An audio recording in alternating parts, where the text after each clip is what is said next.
ഏകാധിപത്യത്തിന്റെയും അധികാരാഷ്ട്രീയ ധാർഷ്ട്യത്തിനെതിരെ കേന്ദ്ര സർക്കാരിന്റെ നിർഗന്ധതയിൽ ആണിയടിച്ചിരിക്കുന്ന ഒരു കൂട്ടം പാറ്റകൾ കോട്ടിട്ട് കൊട്ടയ്ക്കകത്ത് നിന്ന് കോട്ടുവായിടുന്ന ഏമാന്മാരെ നിങ്ങൾ പറഞ്ഞത് തൊഴിലില്ലാത്ത ചെറുപ്പക്കാർ പാറ്റകളെ പോലെ എന്നാണ്.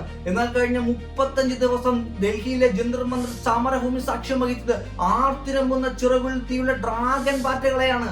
ഇതുവരെയും കണ്ടിട്ടില്ലാത്ത 20ഓളം വരുന്ന കുട്ടികൾക്ക് വേണ്ടി കാക്കിയിട്ട ചെന്നായകളുടെ നടുവിലേക്ക് ഇറങ്ങി ചെല്ലുമ്പോൾ അവരെ കാത്തിരുന്നത് ആണിയടിച്ച പോലീസിന്റെ ലാത്തികളും ബാരിക്കേഡും പീരങ്കിയും തോക്കിൻ കുഴലുമാണ്.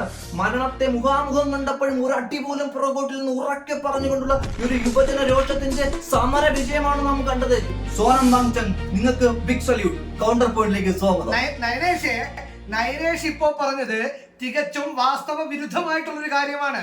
കാരണം രാജ്യത്തിനെതിരെ സമരം ചെയ്യുന്നത് രാജ്യദ്രോഹ കുറ്റമാണ്. അപ്പോൾ ഈ സമരം ചെയ്തവരെല്ലാം രാജ്യദ്രോഹികളാണ്. സ്കൂളിൽ പോവാതെ നിങ്ങൾക്ക് ഒരുപക്ഷെ ഈ എക്സാമിന്റെ വില മനസ്സിലാവില്ല മിസ്റ്റർ. ഒരു വിദ്യാർത്ഥിയുടെ വർഷങ്ങളായുള്ള കാത്തിരിപ്പിന്റെയും കഠിന അധ്വാനത്തിന്റെ ഫലമാണ് ഈ എക്സാം. അപ്പൊ ഇത് മുടങ്ങിപ്പോയെന്ന് പറയുമ്പോൾ ആ വിദ്യാർത്ഥിയുടെ മാനസികാവസ്ഥ നിങ്ങൾക്ക് ഒരിക്കലും മനസ്സിലാവില്ല. ഇയാൾ ഇത് എന്തോന്ന് അറിയിട്ടാണ് പറയുന്നത്? ഓരോ കുട്ടികളുടെയും മാനസികാവസ്ഥ മനസ്സിലാക്കണേ. അതുകൊണ്ടാണ് ഞാനും എന്റെ പാർട്ടിയും ഈ സമരത്തിന് കട്ടക്ക് നിന്നത്. നിങ്ങൾ ആദ്യം സമരം ചെയ്യേണ്ടിയിരുന്നത് PSCയിലെ ക്രമക്കേട് അന്വേഷിക്കാനായിരുന്നു. പക്ഷെ നിങ്ങൾ ചെയ്തോ വീണയുടെ തമ്പുരു മീട്ടാൻ വന്ന ഈടി സഞ്ചരിച്ച പാവപ്പെട്ടവന്റെ വണ്ടി അടിച്ചു പൊട്ടിച്ചുകൊണ്ടായിരുന്നു. അതാണ് ഞാൻ പറഞ്ഞത്, പ്രധാനമന്ത്രി നമ്മുടെ ഓരോരുത്തരുടെയും അച്ഛനാണെന്ന്. എന്റെ അച്ഛനല്ല, നിന്റെ അച്ഛനായിരിക്കും.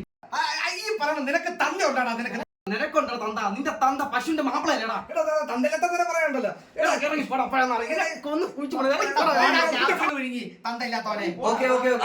അത് ജനങ്ങൾ തന്നെ തീരുമാനിക്കട്ടെ.